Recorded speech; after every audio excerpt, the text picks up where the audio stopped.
Hey everyone, you are listening to another episode of the All Things Private Practice podcast. I'm your host, Patrick.Casale. I'm joined today by Anna Walker of Walker Strategy Co. Most of you probably know her as well from her Facebook group, Get Booked Out.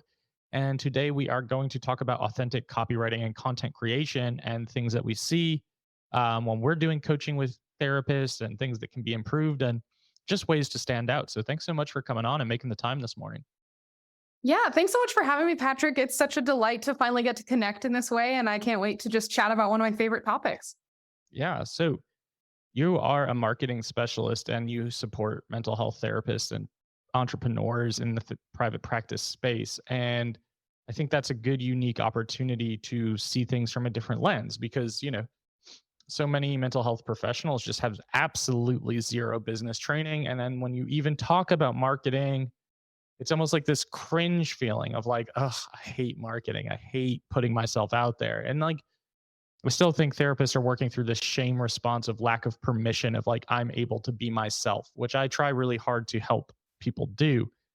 So tell me a little bit about, just how your business came to be and why did you decide I want to specialize in the mental health community? Yeah, absolutely. It's kind of a funny story. I myself am not a clinician, which has been a source of imposter syndrome throughout the life of my business. But I have come to realize that there's actually a lot of value in that additional perspective. But I spent my career in marketing and about 4 years ago was exploring, just thinking about ways I might be able to use the skills that I had and that came very naturally to me in a way that felt just more useful and more productive and actually serving a greater purpose. I was serving these like large, Fortune 500 companies. I was making rich people richer. Just didn't feel good. I didn't feel good about the work I was doing. So it was actually while I was looking for a therapist myself here in Nashville, looking through websites, scrolling Psych Today, looking for the right fit and realizing I think I might be able to help these guys.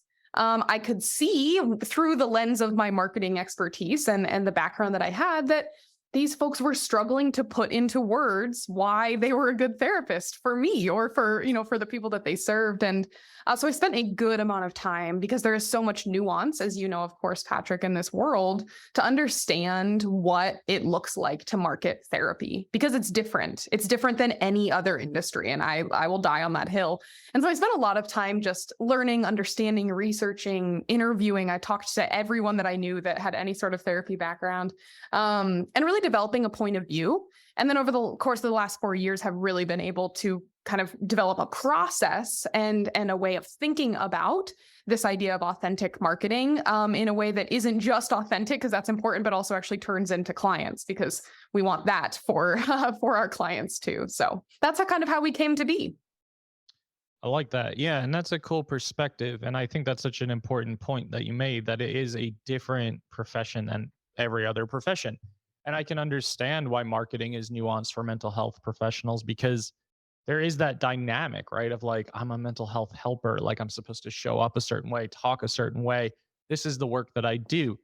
And I think what happens is like, you get so entrenched in the like walking DSM jargon that when people who are not therapists or savvy in the therapy spaces read what you've created, you're like, I don't know what the fuck this person's talking about. Like, I don't know what 100%. all of these acronyms mean. Or like, you focus on trauma, TFCBT, ACT, DBT, EMDR, and by the time they leave your page, their head's It's spinning and like, alphabet soup. yeah, it's alphabet soup. So it's like really trying to hone in on like what is the human experience, right? Because at the end of the day, this is relational work, but it is a if you're a private practice owner listening to this or group practice owner, you're a business. You're a business owner. Right. And there is a complexity there of like the both and, right? Like both can be true. Like you can market really well and you can do it really authentically to you and your style and your voice. And you can be an absolutely fantastic helper. Yes, yes. You are allowed to, make money. You are allowed to be paid for your expertise. And you're also allowed to do that in a way that doesn't feel slimy or robotic or contrived. And I certainly can't blame clinicians, like you were saying. They don't get any sort of business education.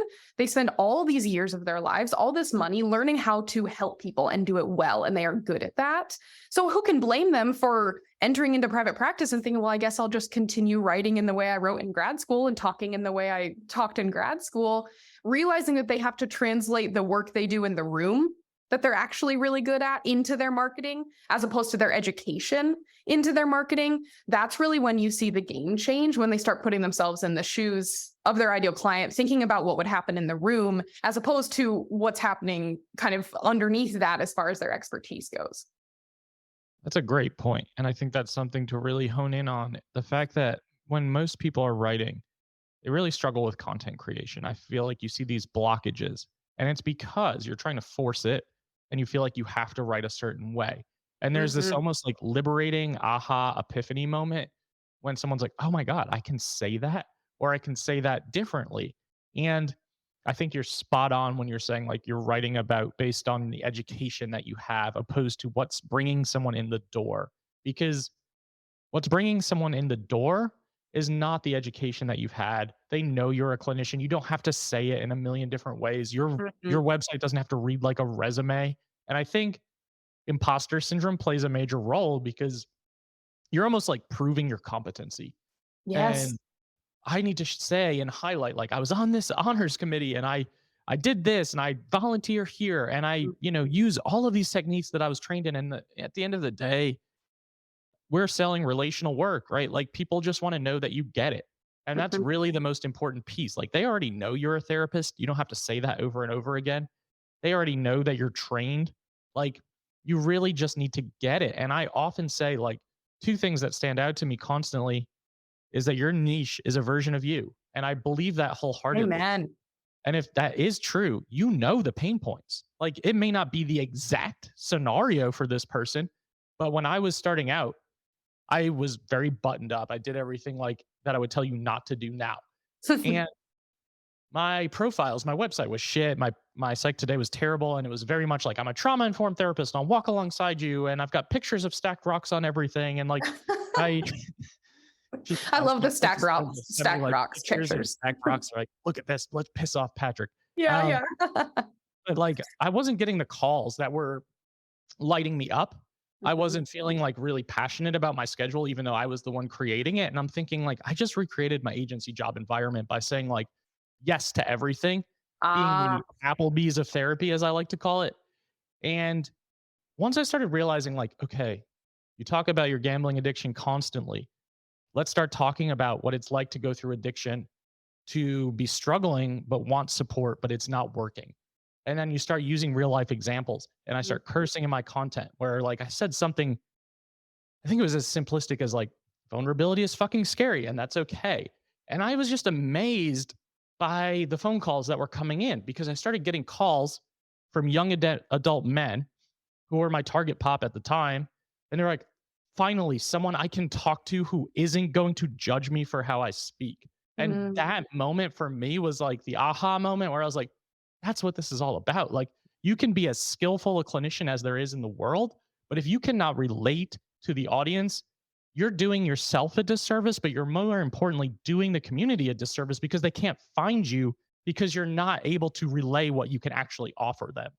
Absolutely, absolutely. It's so important in this process to reflect on, why am I the right fit for the right person? Why is someone going to choose me over another clinician? Because there are so many other skilled, educated clinicians around you. We know that, right? Why do they pick you? What is that thing? What are those things? If you can harness that, if you can first figure out what it is, because that's hard work, but if then you can bring that forth in your content, just like you were saying it in that example, like swearing. If you swear in session, it's one of the best connectors in copy. I love to see it happen for clinicians. But if you can start bringing that forward in your marketing, you're leading with the thing that's ultimately connecting with your ideal client. Hiding behind what you think you should do or that buttoned up sort of nature is absolutely, you're right. You're doing a disservice to yourself, certainly. And you're doing a disservice to your clients because they don't realize that you, that clinician that they so are looking for, is hiding behind that. Yeah, absolutely. And I think that that fear of judgment and criticism and that like, therapists love to throw the unethical word around like it's like a huge buzzword. And Mm. I can't stand it. But it's just the ability to tap into the relational nature of the job. And I always say that authenticity and relatability equals accessibility. And the Ah, reason I mean that interesting. Yeah. is because for marginalized groups of people, especially, anyone that identifies in the LGBTQIA population, BIPOC community, the neurodiversity community, you're already struggling enough to feel like you fit in, that you can be understood, that you belong. So to have someone that looks like you or talks like you or shows up authentically, it just reduces that barrier to treatment. It allows for someone to feel more comfortable picking up the phone, emailing, texting, whatever the case may be. Same thing in the addiction world. So like I always found it I worked in addiction treatment for a long time before I started in community mental health. And I just always felt like clients in the addiction realm really want to know that you have been through what they've been through. Like they ask you point blank during the intake, they're like, do you know what it's like to be addicted to something or struggle with addiction? And you're like, whoa, what the fuck? But in reality, what I've realized is like the guard goes down, the vulnerability goes down because then it's safe because it's like, okay, you may not get my, exact world, but you understand the torturous, hellacious process that it is to battle with addiction. Great. Mhm. Now we can have rapport, and you can have that rapport before you even meet the client based on how you write and how you speak and how you put content out there. And I think we so often lose sight of that and miss the mark. And it's just amazing to see the difference when you're working with therapists whose profiles and content reflect their ideal client's pain points and they truly encapsulate like what it's like to experience whatever they're experiencing versus the like hundreds of profiles that I audit that I'm just like, this just sounds like everything else. And this, it does not stand out. And we live in a world where attention spans are so short. Like 3 to 5 seconds is all you've got. And if you don't like hook me in, then I'm just going to move on to the next page. So like, you've got to be able to step into that authenticity. Absolutely, absolutely. When I coach clinicians on copywriting inside of my program, we'll look at individual statements and we'll reflect on would other therapists say that? Does this attract basically every therapy client that's scrolling Psych Today right now, for instance? Like, do you feel stressed and overwhelmed? Like that might be the thing your client is coming in with, but it's also the thing everyone else is feeling too. And so how can we get more specific? I use the language sticky. How can we get more sticky with your examples, with your with the word pictures that you're painting as far as what's bringing them in so that you can really display that empathy? And then when it comes to what the work is going to look like, how can you describe what it's like to be in session with you, what it's like to be in a relationship with you beyond just the cookie cutter description of what therapy, may or may not look like? How can you be sticky in the way that you talk about what your client is facing to display your level of understanding? Just like sitting in the room with an addiction, client in intake. Have you been through this before? Show me. How can you show that and empathize in your copy? And then how can you talk about the work that you do in a way that says that is what I'm looking for? Like there's nothing better. And I love and celebrate every single time one of my clients gets off a consult and they say, I called because I visited your website and I knew you were the therapist for me. Right away, I read your profile and it stood out to me. We need more of that because every single clinician, I believe this just completely. Every clinician does something unique and offers something right to the right person. If we can get clear on what that is and put it forth in your marketing, you will get those experiences. You'll get those phone calls. We just have to figure out what that is. Yeah, absolutely. That's 100%. And that's also for those of you who are listening who are like, I wanted to have a private pay practice. You've got to be able to do this because otherwise, if I have insurance, but I really want to work on something specific, I'm going to call the person who takes my $10 copay every time, unless you can really name exactly what I'm looking for. And Yes. that's really important. And I talk about that constantly because you cannot be a private pay practitioner and say, my ideal client is women. My ideal client is anxiety. Like you've got to get deeper and you've got to get more specific. And what I teach people to do in my programs is talk about common diagnoses like anxiety, trauma, depression without saying the words Oh, anxiety, trauma, such a good depression. exercise. Yes, Yes. like that's just a brain dump because people will be like, I don't understand. Like I specialize in trauma and anxiety and depression. And it's like, okay, but I have been in the room with people so often who have definitely meet the criteria for generalized anxiety disorder. And when you tell them that, they're like, I don't have anxiety. But when you break it down with examples of what it's like to experience anxiety, they're like, oh, yeah, I check every single box. Yep. So it's Yep. just like, let's take a common diagnosis: anxiety, trauma, depression, and let's list for 5 to 10 minutes every experience and pain point, lived experience, struggle area, how it's impacting them at work, at home, in relationships, interpersonally, whatever, in the body. And let's list all of that out. Because once we can start writing like that, that's really when you start to capture day to day. Then you can start to feel like that creativity kick in, and you can start using imagery, you can start using examples, you can start using like media references if that's your target audience. Like we have clients or therapists in my group practice who specialize in millennials. Their profiles are full of media references like TV Hmm. shows, music, uh, movies, etc. And that's those people are calling them all day long. But it really is because you have to be able to speak that language, and you have to be able to have the client feel safe enough to relate to what you're saying, to understand like this person truly gets what I'm going through. And that's why I'm going to pick up the phone and call them instead of like scrolling through Psychology Today, which is like match.com for therapy. And then like you're just calling 30 people, and whoever calls you back first is gonna be your Yeah. therapist. Hoping And someone then, does call you back, right? yeah, hoping someone calls you back. That could be a whole nother topic of podcast. And then like it really typically doesn't become a good fit. And you see them 2 or 3 times and they ghost you, or they never come back, or they just terminate. And that's okay. But it's always because it's just not a good clinical fit. And Mhm. that's because you're not allowing yourself to embrace that side where it's like, it's okay for this to be personal. It's okay for disclosure to happen within reason. I always use the asterisk. Um, and it's okay to be authentic and relatable, because that is how you are going to attract your ideal clients and your niche and your target population. Absolutely. And it's how you show up in the room as an authentic human, right? So why is it so hard? And I understand that it is, but if we can stop making it so hard to show up in your marketing as an authentic human, then we've expedited the process, right? They don't have to get into the room with you to realize that you are this wonderful, empathetic, authentic, human. That can actually they can know that before they even pick up the phone.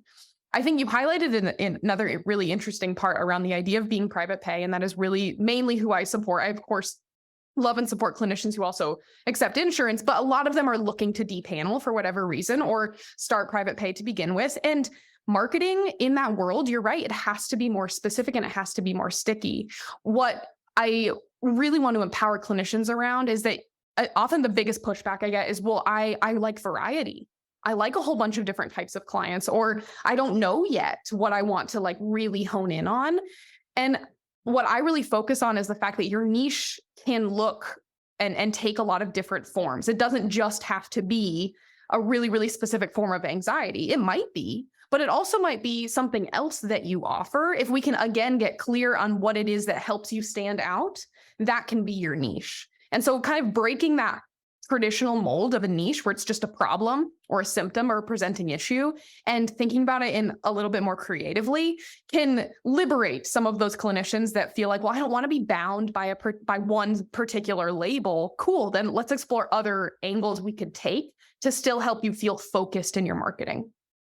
Absolutely. Absolutely. You can definitely niche down around your style and personality in a Yes, way that too. Oh man, yeah. interweave like your clinical orientation and training for sure. Like I have a Jungian therapist who works for me, and he's a good friend, and he's the first therapist I hired. And when he talks to me about what he does, my eyes glaze over. I have no idea what the fuck he's talking about. Like Zach is full. He's been on a wait list for a year. Clearly you're doing something right. But I Right. mean, so you can interweave your style into your niche for sure, and how Yeah. you show up in the room. And one thing that I would say about that is like, it's okay to say I want variety for sure. And that's where I always use the Applebee's reference. They'll probably sue me at some point, but like you can't market yourself if you don't know who you're marketing to. Yes. And if you can learn how to write content, where I was just mentioning, where if you can describe anxiety, depression, etc. I have coaching clients who are like, my niche is highly sensitive people in the BIPOC community. And then they'll write about the experiences without saying either of those terms. And everyone who reads it, I ask them, who's this person's niche? Who's this person's target pop? They're like, oh, highly sensitive, BIPOC, etc. Okay, so you've clearly gotten that down and you're speaking to your ideal clientele. But then what happens is other people will read pieces of what you've written and they'll be like, oh, that's relatable to me. Like I experienced that Yes. thing and I like the way you're saying it. And then you'll Mhm. get those calls too. So you're Mm. really not casting a wide net, but you aren't excluding everybody. And I think that's the common misconception with niching is that like if I niche down, I am going to exclude everybody else. And that is not the reality if you can write content in a way that highlights either your personality, your style, or you're able to speak about issues in a way where you're not specifically just saying the issue over and over and over again. Mhm. Absolutely. That is so, so, so wonderful to point out that you can choose a niche. You can choose a very, very specific ideal client like that and still get calls from people that don't check every one of those boxes. That is, I could not agree more, the power of authentic, sticky copy. That if we can get that on paper, there are going to be people that are going to pick up bits and pieces of it and feel like, yep, I connect to that. I connect to that. I always encourage my students that your ideal client doesn't have to read this and it be a 100% accurate, picture perfect, description of their experience. What it needs to be is offer enough that they can pick out those things and be like, okay, you've proven that you understand me. And that's the beautiful thing, that if you can absolutely speak to people beyond that exact ideal client, because they're still going to read those things and feel seen and understood by those little bits. It doesn't have to be 100% match in order to actually be effective. Absolutely. And you're hardly ever going to be 100% match for anybody. I mean, Right. Ever. but the thing is, you're going to stand out more than the people who are not. And that's the thing that, we're really trying to highlight here is that, you know, if you're able to creatively, content create and create captivating content and copy in general, the reality is you're going to stand out. You're going to get more calls. You're going to be a go to referral source because people are going to seek you out for a reason. It's going to lead to more website traffic. It's going to lead to more calls from whatever landing pages you're on. Because I'm telling you, and I'm sure Anna can relate, I have audited so many Psych Today profiles and websites that all sound the exact same. Like y'all got the same copy from the same place and just plugged it in and Hmm. put your name on it. And that's, it's okay. What you don't know, you don't know. I get it. But like, it does not help you stand out and it just does not help get the phone ringing. So when I hear like in my group, really struggling to get client calls, I'm really struggling to get self-pay calls. I'm like, who's your niche? Who's your target audience? Let me review your stuff. And then it's like, I don't even know who you're talking to. So why would I call you and pay you X amount of money out of pocket if you don't know who you're talking to? Yeah. And I think that is really crucial.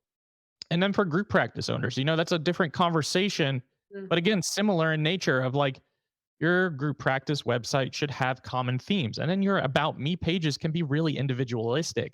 And I think that is something that gets missed a lot is about me's. They read like resumes.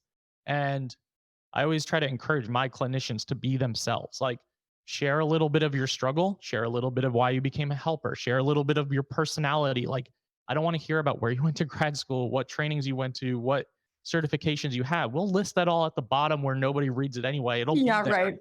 But like it doesn't have to be front and center. It's just about highlighting personality. And the power of self-disclosure, people may say, oh, we're not supposed to self-disclose as therapists. I call bullshit on that because what that's doing, it's offering a light at the end of the tunnel for people. If I don't self-disclose that like I had a gambling addiction for 10 years that wreaked havoc on my life, but now I'm a successful entrepreneur who owns multiple businesses, hasn't gambled since 2012, etc. What that person reads is like, thankfully there's a fucking answer because I know how Mhm. often in my life I felt like there was no answer and there was no getting out. And it just instills that hope, that little spark that's like something could be different. And that is the work that we are doing. And that is the work that we are selling. Absolutely, absolutely. There's nothing like sitting in the therapy room with a therapist as the client and feeling validated, feeling like the way that I feel is okay. And again, we can start that process early. We can help that validation be experienced before they even pick up the phone and that connection start to form when we offer those little bits. And yeah, you don't have to tell your entire life story, but those connection points that are so powerful and help that client feel like you're gonna understand me. I'm not gonna have to get into this room and explain myself are so, so powerful.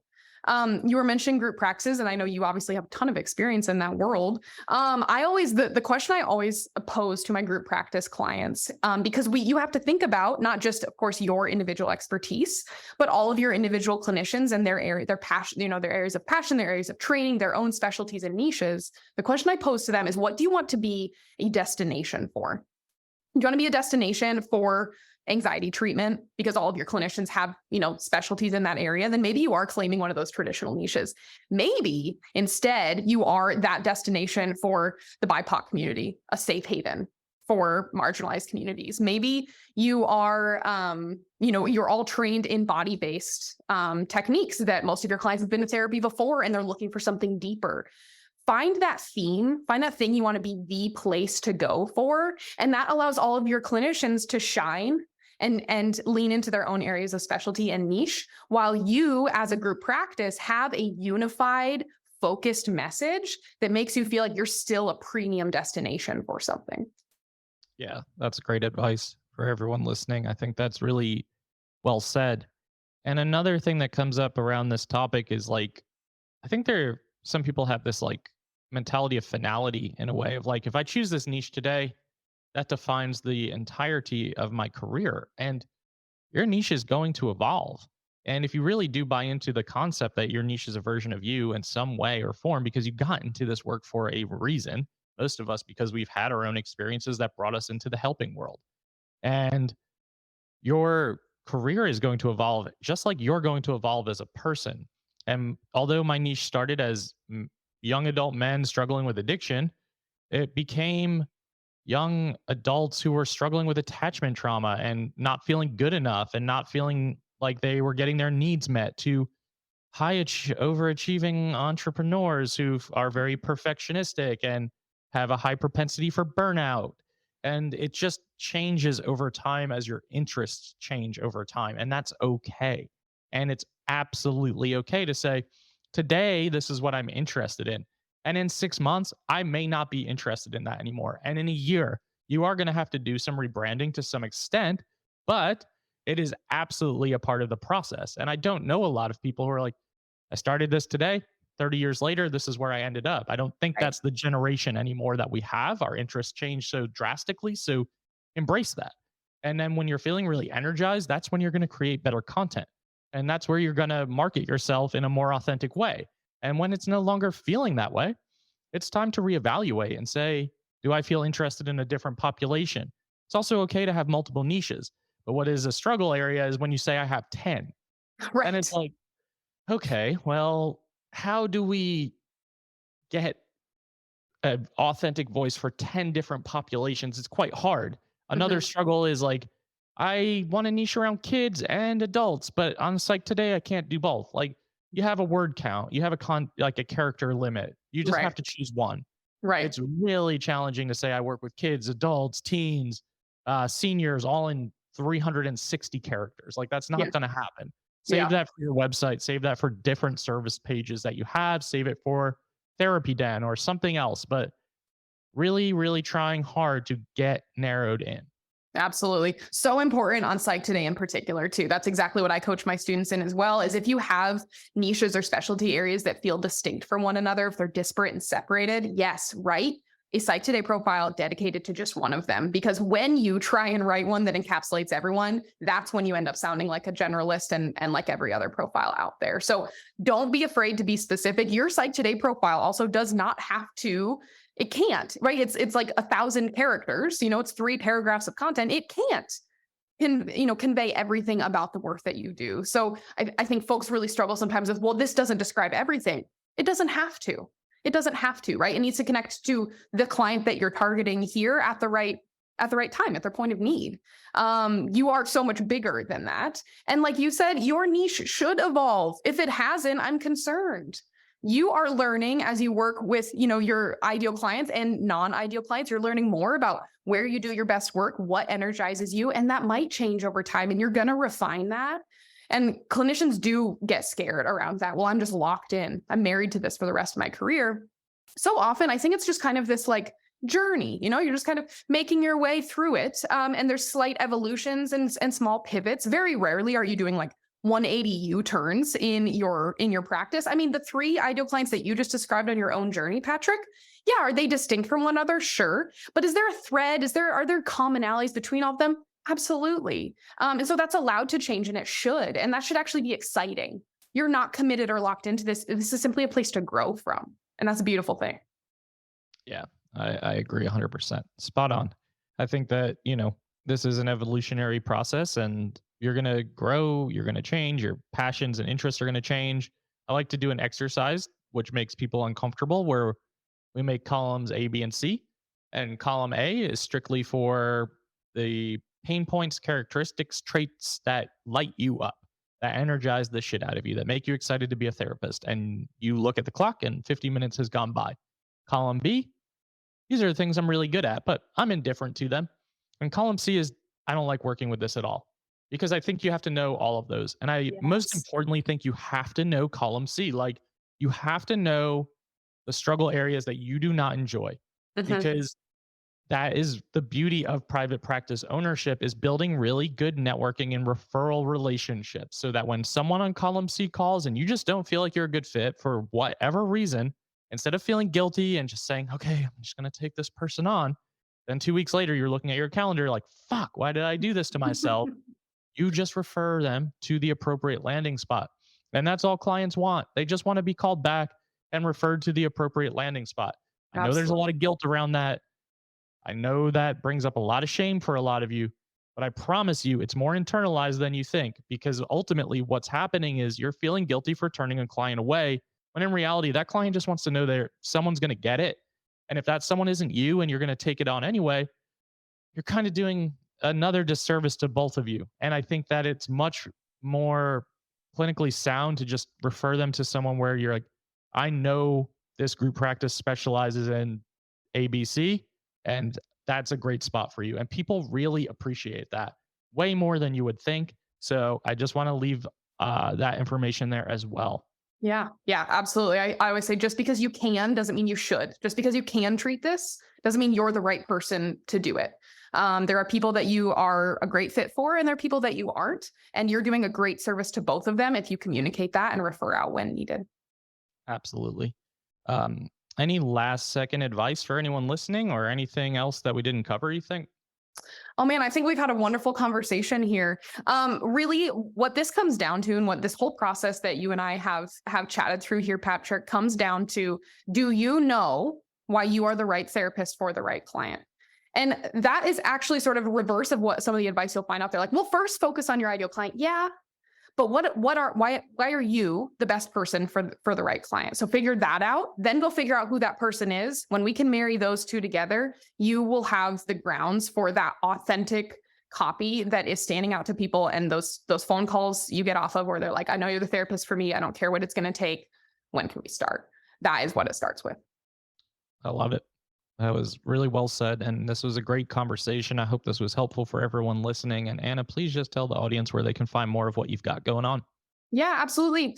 You can learn all about my different programs and services at walkerstrategyco.com, or jump in, if you're not yet, to our Facebook community. I think it's one of the best communities on the internet, called Get Booked Out, as Patrick mentioned at the top of the episode. We'd love to have you in there. Free trainings, resources, tons of great advice, and just a wonderful community. Love it. Thank you so much for sharing that. And all of that information will be in the show notes so that you have easy access to what Anna's offering. And just thanks again for making the time and coming on. Absolutely. Thanks so much for having me, Patrick. To everyone listening to the All Things Private Practice podcast, new episodes are out every single week on all major platforms and YouTube. Like, download, subscribe, and share. Doubt yourself, do it anyway. See you next week.